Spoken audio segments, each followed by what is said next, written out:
Llegan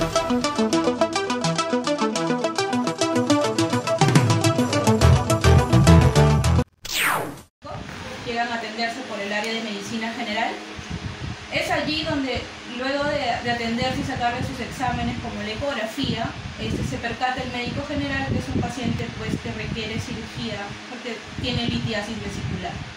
Para ello me llaman a mí como interconsulta, porque para esto yo trabajo con la clínica al llamado de las emergencias, interconsultas, curación de heridas, suturas, etc.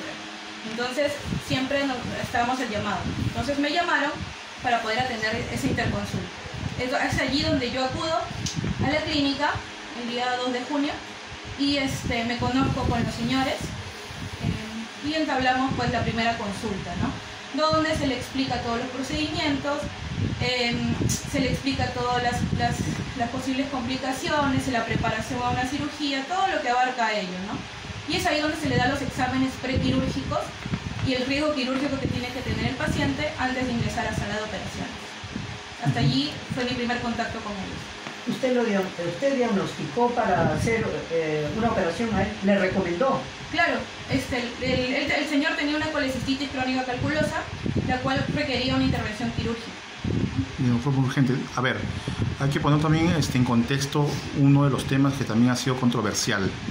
La relación laboral que tienen ustedes directamente con la clínica, ya que la clínica en cierta forma está responsabilizando directamente a los que lo atendieron. Entonces, ¿cuál sería la relación directa que ustedes tienen con la clínica? Bueno, nuestro... el otro también. Bueno, soy el doctor Velarde, también cirujano. Bueno, nosotros venimos colaborando con la clínica hace más o menos un año. Ya tienen tiempo ya. Desde más o menos que se inauguró, ¿no? Entonces, la modalidad de trabajo de todas las clínicas de acá de Chincha es que los cirujanos no son de planta, ¿no? Están al llamado, ¿no? Entonces la clínica llama, tiene su staff de cirujano. El primer contacto es, como dice la doctora, que fue el llamado como interconsulta, ya que en la clínica hay dos modalidades de trabajo. Una es la atención directa, donde el paciente va a la clínica, se atiende por la clínica y nos llaman a nosotros solamente para operar. La otra modalidad es cuando los pacientes son eminentemente de nosotros, ¿no? Donde va a nuestro consultorio y nosotros requerimos la clínica. En este caso, el primer contacto del paciente fue con la clínica. La doctora se acercó como interconsulta, ¿no? Y recomendando el tema quirúrgico, ¿no? Ese fue el primer contacto con la clínica. Los análisis lo hicieron directamente en la misma clínica. Así es. Se ven los logos de la clínica con todos los análisis hechos en la misma clínica. Así es, así es. Uno de los requisitos de la clínica, ya sea vía paciente directo de la clínica o sea paciente externo propio de un cirujano, hay protocolos que la clínica exige, ¿no? Y uno de los protocolos es que los exámenes tienen que ser de ahí. Es la exigencia de la clínica, ¿no? O sea que se cumplió con ese protocolo. Por supuesto, ¿no? Tanto es no solamente por nuestra parte, sino es por seguridad del paciente. La clínica estipula, y es lo correcto, ¿no? Que los exámenes sean de ahí, para evitar confusión, de traer el examen de otro lado que podría ser de dudosa procedencia, ¿no? Entonces, por seguridad, los exámenes son de la clínica. El riesgo quirúrgico también. Ya posteriormente a ello, la doctora les va a relatar el segundo contacto que tiene la familia, ¿no? Que obviamente es normal que coticen precios, y al ver la cotización parece que han empezado a averiguar, y es ahí donde tienen un contacto ya con la doctora directamente, ¿no? Que es lo que va a relatar la doctora. Normalmente cuando ya tienen todos los exámenes prequirúrgicos completos con riesgo, prueba COVID, etc., la clínica me llama para poder ir a evaluar los exámenes, que ver que todo está en orden y poder hacer la programación de la cirugía. Eso es lo normal. Me llamaron para esto, yo le dije, bueno, ya voy a acudir, ustedes me dicen la hora exacta, que así siempre trabajamos. A los minutos me llama el familiar del señor, de la esposa, y me dice, doctora, ya tengo los exámenes, tengo todo, pero ya no venga. Yo quiero contactar con usted de forma particular, ya que habíamos tenido una empatía, la verdad, al momento de la consulta, tuvimos un amplio diálogo y generó de repente un vínculo de confianza hacia mi persona, y ellos querían que yo los opere. Entonces, de repente, al hecho de que estar con la clínica, a veces la clínica también no solo puede contar conmigo como cirujano, cuenta con otros cirujanos también. Entonces no había la certeza de que yo, el día que ellos se decidan operar, yo esté disponible. Entonces ellos me buscaron a mí de manera ya directa. Es allí donde, incluso lo tengo todo en WhatsApp, es allí donde el familiar recurre a mí, me dice, doctora, bueno, le revisé los exámenes, le dije voy a avanzar con mandar al anestesiólogo, porque todo es un examen total, en totalidad. Entonces para esto le digo, bueno, aparentemente todo está ok, señora.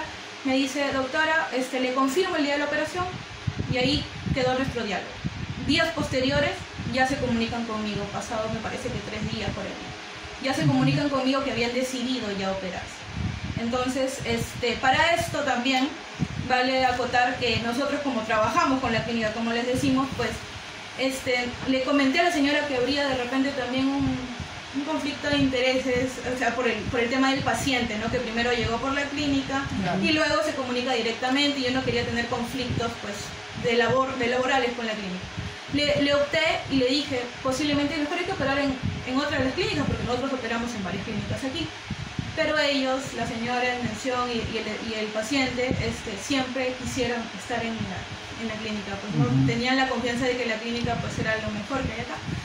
Entonces, gracias a eso operamos allí, ya tuvimos que, como sea, entrar a la programación de la cirugía, ¿no? Hacemos un alto ahí. ¿Cómo es que se hace el contacto ahora para operar dentro de la clínica cuando piden su servicio extra, ¿no? O sea, ¿eso nos puede explicar, por favor? Usted dice que han hecho un contrato, usted alquiló, dice, la sala de operaciones de la clínica para hacer esta operación, doctora. A ver, yo más o menos claro. En la segunda etapa, obviamente, pues, porque ha habido, esta atención, como se dice, ha habido 2 etapas, ¿no? Primero una etapa directa con la clínica, en la cual no llegaron a completar, y después el trato directo con la doctora. Para eso, la clínica tiene un sistema, un aplicativo digital, en donde está a disposición de todos los cirujanos que quieren optar por las instalaciones de la clínica. Uno entra a la página digital, ingresa los datos del paciente, diagnóstico, tipo operatorio, todo el equipo quirúrgico, con los datos después revisado por la clínica para ver que todos los cirujanos y el equipo cuenten con la documentación adecuada, y ahí se programa el paciente. Esa es la manera de cómo los cirujanos y todas las personas que acceden a las instalaciones programan a sus pacientes. Vía digital. Nosotros sabemos exactamente, ¿no?, de que para poder entrar a una sala de operación, primeramente el paciente tiene que sacar todos los análisis que puedan tener de riesgo. ¿Ustedes tenían el conocimiento de los análisis que estaban bien y que podía entrar a sala de operación? Claro. Porque una de las cosas que comentan en las redes sociales, ¿no?, es justamente eso. Para poder operar ellos tienen que tener incluso hasta el DBH, ¿no?, análisis de helio, análisis de triglicéridos y entre otras cosas más.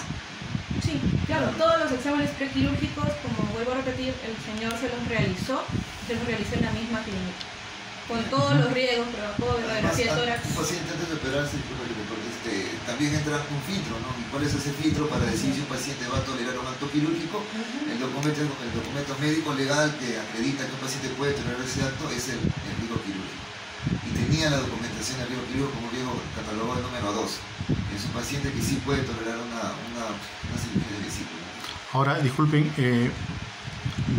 la clínica se pronunció, no sé si de repente ustedes tienen conocimiento, se pronunció por medio en las redes sociales, le hubo un pronunciamiento escrito donde ellos acotan de que todo el equipo contrató la clínica. Ahora, como se sabe, siempre tiene que haber alguien que sea responsable de la planta donde ustedes van a operar. Ahora, la pregunta es directa. Todos los 3 que están aquí presentes son contratados así, solamente al momento que ustedes hacen la operación, o lo llaman, o hay de planta en el grupo, porque hay un equipo de intervención que es ustedes como médicos cirujanos, el anestesiólogo que está presente aquí en este momento, una enfermera, un técnico de apoyo, ¿no? Entonces, ¿el grupo entero ha sido llamado o es que...? No. La clínica, solamente el equipo quirúrgico de pacientes externos lo conformaba el doctor que es anestesiólogo, los 2 cirujanos y el técnico instrumentista. La enfermera que ayuda en la sala de operaciones es de la clínica. ¿Por qué de la clínica? Porque hay que manipular instrumentos costosos. Así es. ¿no? Así es. El equipo de laparoscopia. La enfermera instrumentista es de la clínica. Por protocolo, nosotros no podemos llevar personal externo. Nos exigen que la enfermera sea de ahí. Igualmente el personal de enfermería, porque dentro del acceso a la sala de operaciones también incluye la enfermera, pues, ¿no?, que se queda con el paciente en su cama toda la noche y que le pone los medicamentos. También es de planta, es planta directa. Directa de la clínica.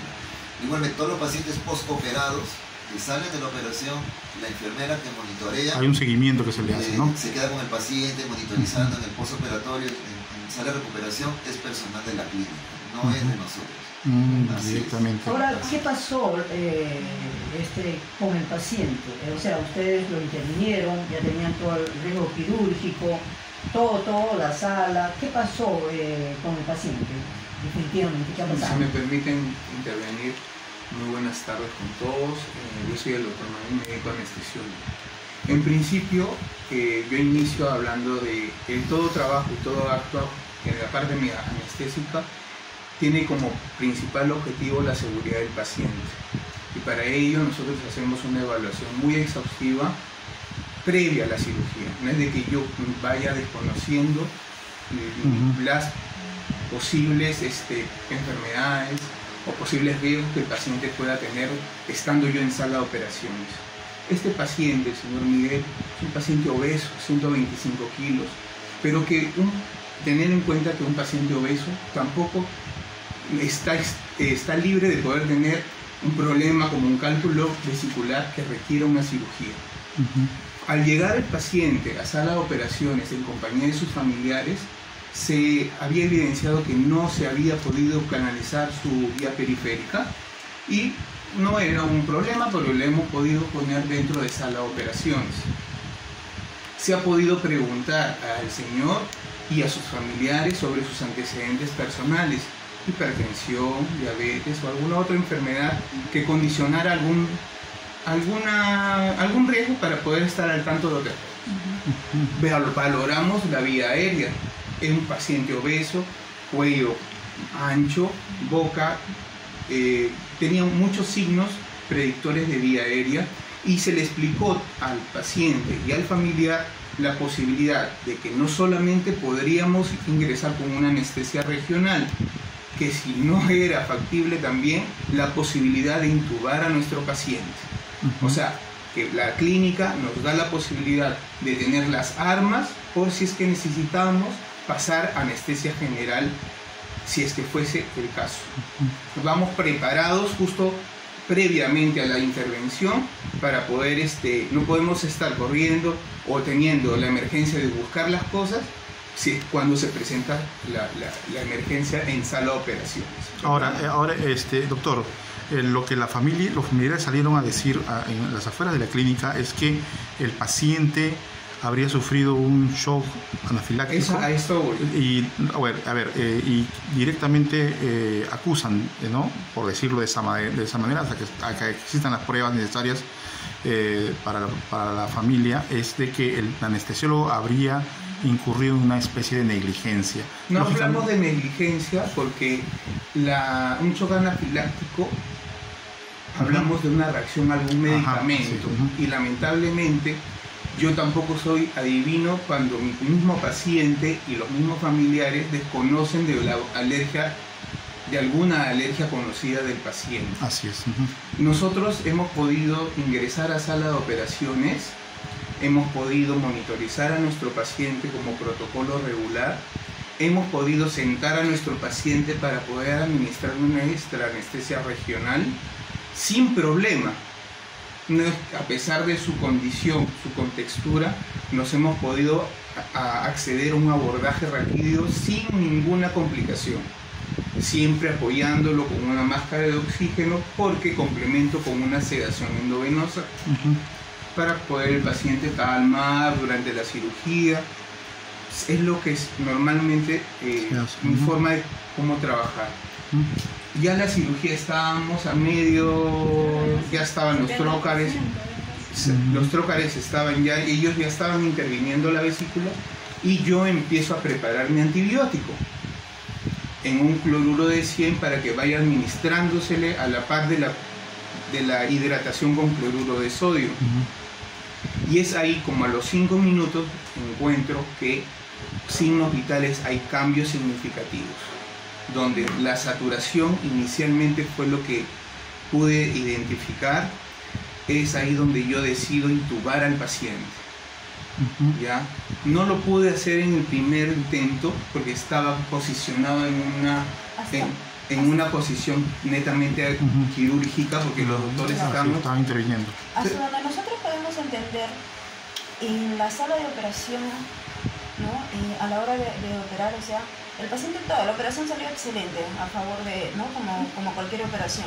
O sea, pero era alérgico prácticamente a algún medicamento, que eso fue a que lo... La reacción, por las características que estaba describiendo, porque luego hubo baja de la presión, baja de la frecuencia cardíaca, y luego hubo una coloración marmórica de la piel, que eso para mí ya era un shock anafiláctico que yo pude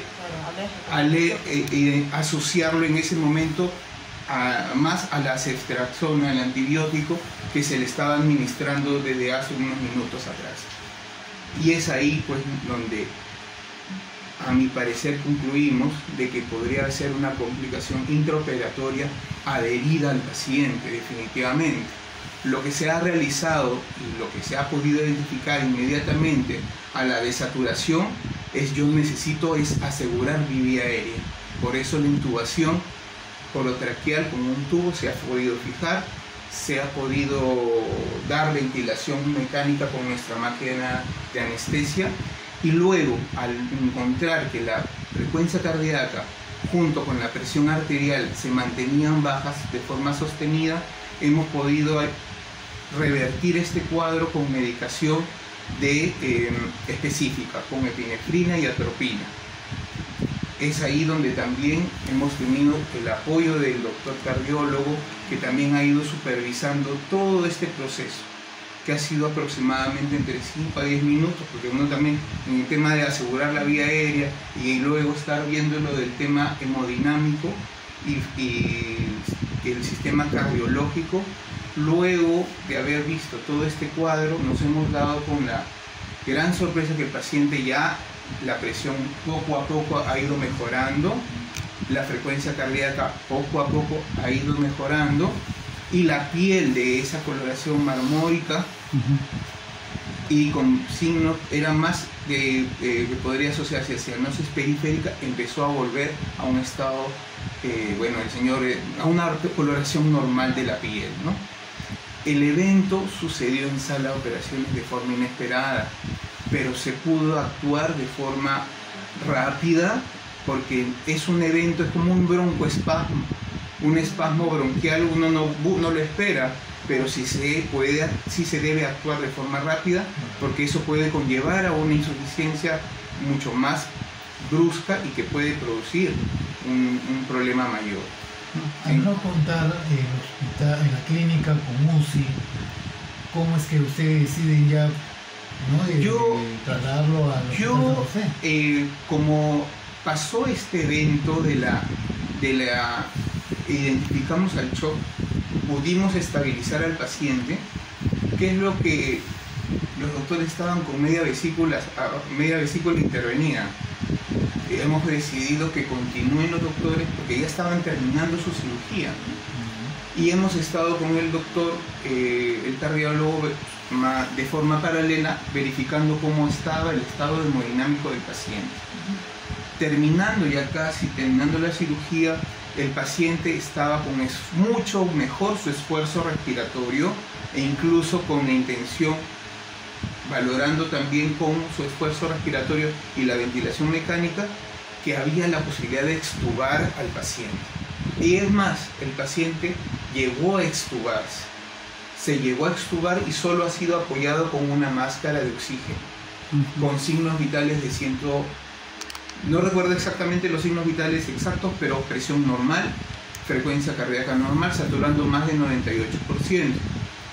Y es ahí donde nosotros, al valorar que el paciente estaba extubado y estaba con condiciones, con signos vitales estables, ya los doctores deciden también conversar con los familiares. Inmediatamente se conversa también sobre el evento desde mi intervención, desde que había pasado un cuadro de un shock anafiláctico, que había sido un cuadro serio, brusco, pero que se había podido revertir dentro de sala de operaciones, ¿no? En ningún momento el paciente hizo paro, no hubo paro cardiorrespiratorio, pero sí hubo una reacción fuerte de este shock anafiláctico que sí nos dio bueno, por las características, gracias a Dios nos dio la oportunidad de poder reaccionar y el paciente pudo revertirse en sala. Ahora, doctor, disculpe, es importante aclarar esto porque la familia tiene una versión de repente tergiversada con respecto al tema de lo sucedido dentro de la sala de operaciones. Sin embargo, antes de ir de repente al tema del traslado, dos cosas que quede claro en todo caso para la familia y para los que nos escuchan por las redes sociales y nos ven. ¿Hay alguna prueba de que usted conversó con los familiares, porque debe haber cámaras, debe haber pruebas de que de repente usted comunicó todos los problemas que pudieran suceder? Porque al momento de tener un paciente obeso siempre va a haber problemas. Podría decir de que hay una cámara que me haya estado, pero por ejemplo sí puedo dar la misma las consultas en todo caso, ¿no? Con su hermano pueden dar fe que después de haber explicado a los doctores de la intervención quirúrgica, y yo pedí que los doctores, no sé, que me dejaran a mí explicar sobre el evento, ¿no? Porque hemos sido, ellos de la parte quirúrgica, yo no voy a poder comentar sobre su intervención. Yo, a fin de poder yo haber intervenido en el tema del manejo del shock anafiláctico, yo se lo he podido explicar a la esposa y entiendo al hermano del señor. Incluso se pidió, la autorización al cardiólogo que estaba presente, que venía a la clínica, para que pase el familiar al área de recuperación. Exacto. Para que vea al paciente. Claro que sí, toda comunicación con los familiares, la esposa, especialmente el hermano, han sido constantes. El objetivo era de que, bueno, no es un evento leve, no fue una complicación superficial, pero lo primero que, al saber que el paciente estaba extubado y estaba con signos vitales, a pesar de ese cuadro que había pasado, lo primero era: señora, usted tiene que estar tranquila porque su esposo salió y se revirtió un cuadro severo de shock anafiláctico. Y ese paciente, estando en recuperación, solo con máscara de oxígeno, presión normal, frecuencia cardíaca normal, saturando 98%, y estaba dormido el paciente, sedado, que era por netamente, pues, como todo paciente posoperado y que se encontraba bajo un grado de sedación. Para ir aclarando, doctora, quiere decir que en la intervención hecha por usted quirúrgicamente todo fue correcto hasta el momento. Claro que sí. ¿No? Claro que sí. Nuestra intervención quirúrgica, porque somos dos los cirujanos que operamos, se desarrollaba como estábamos explicando, de lo más normal, hasta que nos pidieron detenernos a medias cuando sucedió el evento, cosa que lo hicimos, ¿no? Por salvaguardar la condición del paciente, pero ya habíamos avanzado en un 70% aproximadamente. Cuando ya nos dan el pase, el doctor, a continuar y culminar la cirugía, la culminamos rápidamente. Es más, la vesícula la entregamos al familiar, le explicamos que de nuestra parte, de la condición quirúrgica que hemos practicado, no hay ningún tipo de complicación que luego se llega a corroborar cuando ya el paciente pues pasa a las otras áreas, netamente por un tema pues de descartar algún tipo de sangrado o perforación, algo que haya podido ocurrir de nuestra mano, pues siempre le pedimos los exámenes de ley, ¿no? Ecografía, tomografías incluso, las cuales dieron limpio en todo, o sea, de la parte quirúrgica estuvo totalmente pues apto. Claro, porque al llegar al Hospital San José, obviamente que el equipo de emergencia, al recibir el trauma shock, no se va a guiar a lo que nosotros le decimos, ¿no? Tienen que ellos activar su protocolo, y dentro del protocolo era tomar una ecografía, más aún si es un paciente quirúrgico que llega de una clínica posoperado con la situación de los trócares, tenían que tomar una ecografía. Resultado, todo bien. No hubo problemas en la operación directamente. La familia sabe muy bien de que la parte de la colecistectomía, que es lo que hemos realizado con la doctora, ha sido un procedimiento exitoso en la parte quirúrgica. Así es. Terminando ese punto, la parte quirúrgica se dio ok. Así es. En el proceso de ponerle ya la anestesia, que ha sido de manera correcta, ha sido la reacción a la anestesia en todo caso. No a la anestesia. Entonces a un medicamento. A un medicamento que aparentemente no tenía conocimiento el paciente. Por eso yo considero dentro como una complicación intraoperatoria, pero adherida al paciente. Porque, por ejemplo, si bien es cierto, preguntamos, ahondamos en exámenes de laboratorio, imágenes, riesgo quirúrgico, y era un paciente que no tenía que su simple obesidad tampoco no es de que aumente a un grado mayor cardiovascular, no estoy queriendo llegar a eso, pero imagínense, si desconocemos otras alergias, mire, nos llega esta situación de poner más en riesgo a nuestros pacientes.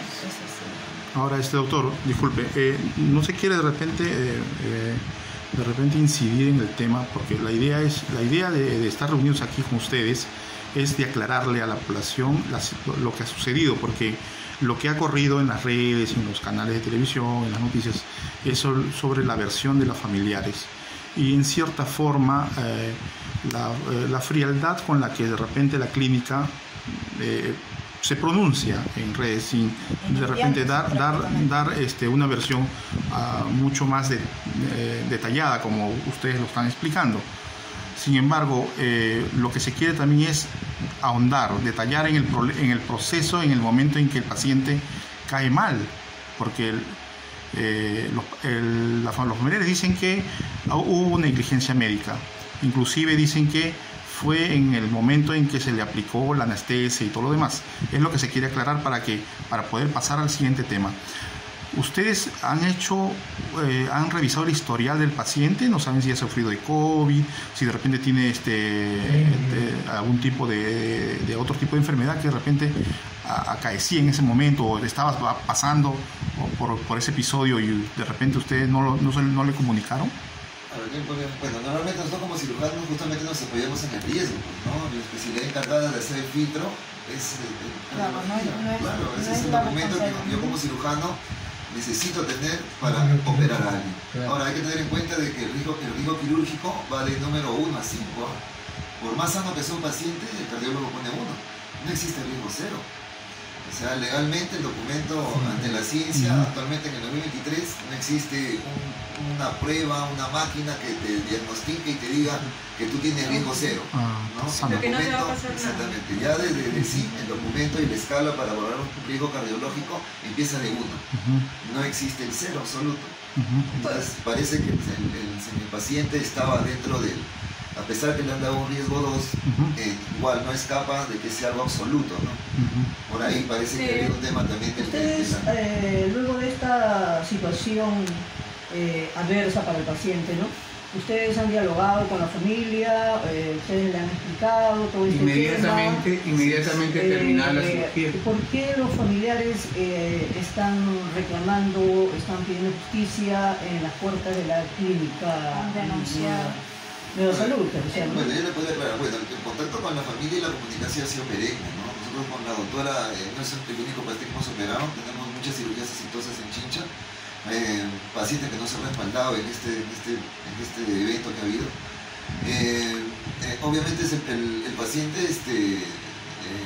ya por el sí de su obesidad ya tenía bastante riesgo de generar algún tipo de problema, ¿no? Por eso nosotros nos apoyamos en el riesgo, que es el documento básico que es para poder predecir algún tipo de evento. Ahora, el tema de la comunicación, siempre hemos estado en comunicación con la familia. Desde el momento del evento se coordinó también con la familia el traslado del paciente, ¿no? No es un mueble que uno levanta y te lo llevas, ¿no? Se coordinó con la esposa. Todo lo tenemos registrado en el celular de la doctora, que posiblemente ya quedará como medio probatorio. La comunicación se perenne tanto en el traslado. Igualmente, cuando pasó al área de trauma shock, es más, en el área de trauma shock solamente están pacientes graves nada más. Y solamente el paciente estuvo horas nada más en trauma shock. Al identificar los médicos de UCI, cuando llegó al Hospital San José, identificaron que por horas nada más era un paciente para estabilizar. Una vez estabilizado pasó al área de UBI. El paciente en ningún momento ha estado perenne en trauma shock, en donde están los pacientes graves, ¿no? Ha estado en UBI. En trauma shock solamente ha estado horas. Y la comunicación con la familia, yo con la doctora nos hemos personado todos los días. El primer día, el segundo, hasta domingo hemos ido. Yo vivo en Lima, he venido incluso acá para conversar con la familia, saben muy bien que hasta domingo hemos venido. ¿Cuándo se rompe la comunicación? Cuando ya hubo otros terceros que entraron así es, otros familiares, ¿no? Primas, creo que cuñadas, por ahí, que generaron la fractura de la comunicación al abordar a la doctora en el hospital en un momento de consulta médica, en un momento donde se encontraba con pacientes atendiendo con menor edad, y el ingreso abrupto de estos familiares con cámaras vociferando, generando un malestar en los demás pacientes que están con dolencia esperando su cita, generó un impasse. Entonces fueron retirados del ambiente. Entonces ahí es donde se corta la comunicación. Y previo a esto también recibí llamadas insistentes y un audio, no del familiar directo, sino bueno, se hizo pasar por una sobrina del señor, en el cual decían pues, cosas muy amenazantes, o se dirigían hacia mi persona pues, de una manera muy alterada. Y yo también pues soy mujer, me encontraba sola, soy mamá, no podía estar exponiéndome pues a que haya actos de violencia en mi contra. Entonces por esa parte creo que ya se resquebrajó pues totalmente el diálogo entre nosotros, porque ya no hubo acercamiento. Ahí nomás sucedieron los eventos, de hecho, que le comenta el doctor en mi consultorio. Luego ya viene lo de la clínica y los medios. Entonces, solo quería acotar en una parte que siempre todo este protocolo para una cirugía, sea particular o sea en un hospital, porque nosotros trabajamos también para el Estado, es que el familiar y el paciente saben, se les explica previamente, y para ellos también se firman hojas legales, como son los consentimientos, un consentimiento informado para la cirugía, para realizar nuestra cirugía, y el consentimiento de la anestesia. Entonces, siempre ellos sabiendo y conscientemente de que están expuestos a un procedimiento que les puede traer alguna complicación, quiera no sea de nuestra parte o quiera ser inherente al paciente, ¿no? Entonces eso es lo que quería acotar también. ¿Algo más que usted quiera también? Bueno, nuevamente hacer hincapié de que siempre buscamos la seguridad del paciente, nunca actuamos en contra de ello, y siempre buscar, en todo caso, ser mucho más incisivos en el tema de los antecedentes de nuestros pacientes, ¿no? Porque lamentablemente incluso en el desconocimiento de ellos mismos de sus posibles riesgos pueden ser complicaciones severas dentro de sala. Siempre luego es informar, mantener la calma como equipo, mantener la calma a los familiares, informándole la real complicación, y se le explica al esposo y al hermano cómo es, ¿no? Cómo ha estado. E incluso se solicitó el permiso a la licenciada de recuperación, porque el paciente se encontraba solo con soporte oxigenatorio, con máscara de reservorio, y se pidió que pueda la esposa misma ver a su familiar pues que se encontraba en condición estable. Ahora también en cuanto al traslado en sí, ¿no? El paciente, nosotros siempre, como era un evento pues severo, como lo está mencionando el doctor, estuvimos en constante monitoreo hasta altas horas de la madrugada. Luego de ello, ya pues viendo que el paciente estaba estable, como lo está comentando, decidimos ya ir a descansar unas horas. Luego tenemos que volver por la visita médica, siempre volvemos con todos nuestros pacientes en las mañanas. Volvimos, y ahí es donde, bueno, al ver que ha sido un evento complejo, al ver que el paciente va a requerir estudios más, ¿cómo le digo?, especializados, estudios a la mano, que la clínica lamentablemente no va a contar, y tener un manejo especializado tanto por el médico y por las enfermeras, cosa que unas clínicas normales no cuentan. Entonces es por eso que se le planteó al familiar de nuestra parte, los cirujanos, le planteamos el traslado a no un hospital, sino a un centro de mayor complejidad, que acá pues lo ideal son los hospitales, que tenga todo a la mano, tanto exámenes complementarios, tanto el personal requerido y tanto los medios o la tecnología que requiere, pues, ¿no? Entonces es ahí donde conversamos con la señora, y teníamos las dos opciones de dos hospitales que tenemos acá, que son los dos hospitales grandes, el Salud y el Hospital San José. Sabíamos de conocimiento, porque ellos mismos en mi consulta me comentaron que era un paciente asegurado.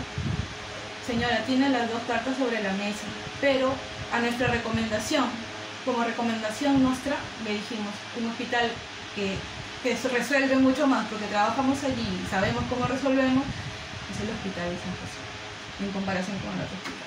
Entonces, y de repente podremos tener más información y monitoreo al paciente constante en comparación al otro hospital donde no trabajamos. Entonces, usted decida. La señora conversó me acuerdo, con sus familiares, la mamá del señor, recuerdo, y su hermano. A la final me dijeron, doctora, pues la de la San José. Aceptamos. Entonces es allí, incluso con el administrador, con el doctor presente, donde ella acepta y otorga el permiso para que sea trasladado en la ambulancia de la propia clínica. Es allí donde el paciente ingresa al Hospital San José.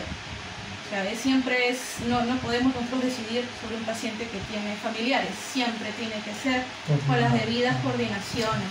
¿Sí? Eso quiero que quede claro. Poder entrar, ya que entró en ese tema, ¿entró particularmente como cualquier otro ya que venía de clínica o por un seguro del Estado? Ahora vamos a eso. El paciente ingresa al Hospital San José, ingresa al área de trauma shock, siempre hay un triaje que le mide todo, pero como un paciente, pues triaje, se fue a trauma shock, todos estaban en trauma shock.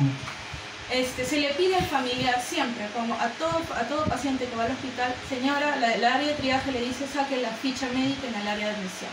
El que saca la ficha es el familiar. El que saca la ficha es el familiar, nadie más. No, él va con su DNI y todo. Nosotros estábamos adentro con el señor, adentro de trauma shock.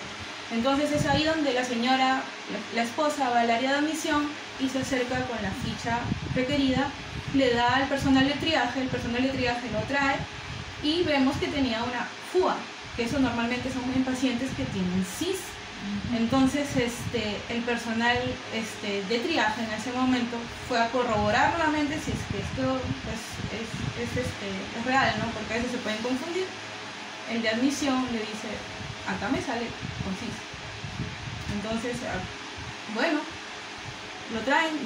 Los médicos no nos dedicamos al área administrativa, entonces seguimos con lo que yo me dedicaba a la parte médica, a hacer los exámenes del señor junto con el doctor, entonces ahí nomás teníamos que ver nosotros. Bueno, quiero acotar que quede claro, queremos aclarar este tema porque también en las redes sociales se argumenta de que la doctora le abrió el CIS, como si ella fuera la directora del CIS, ¿no? No, acá incluso en el hospital había una comisión de esto.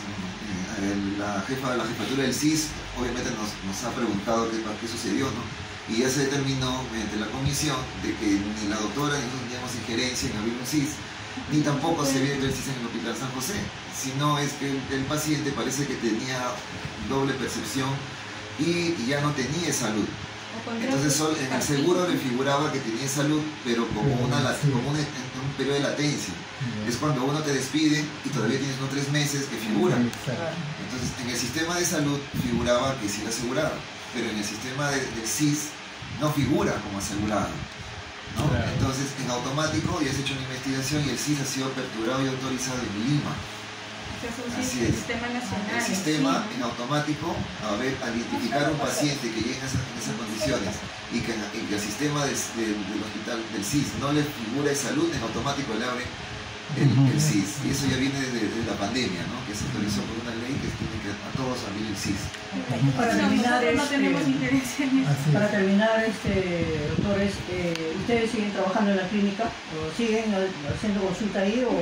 Por ahora, hasta que se aclare esto, hemos decidido todavía ser un poco prudentes en ese aspecto.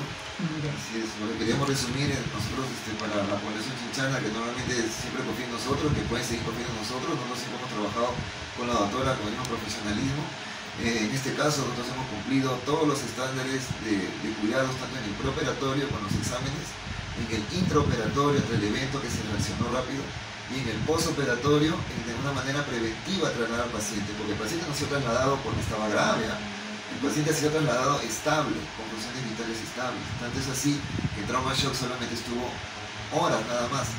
Al identificar que no es un paciente grave, pasó al área de UBI. En ningún momento el paciente ha ido grave, es de manera preventiva, porque al evento del shock anafiláctico había que hacer otros estudios para ver qué otros problemas secuelares podía tener el paciente, y que los ha tenido lamentablemente. Gracias. Muchas gracias. En palabras de los médicos responsables de la operación de Miguel Torres aquí en la provincia de Chile.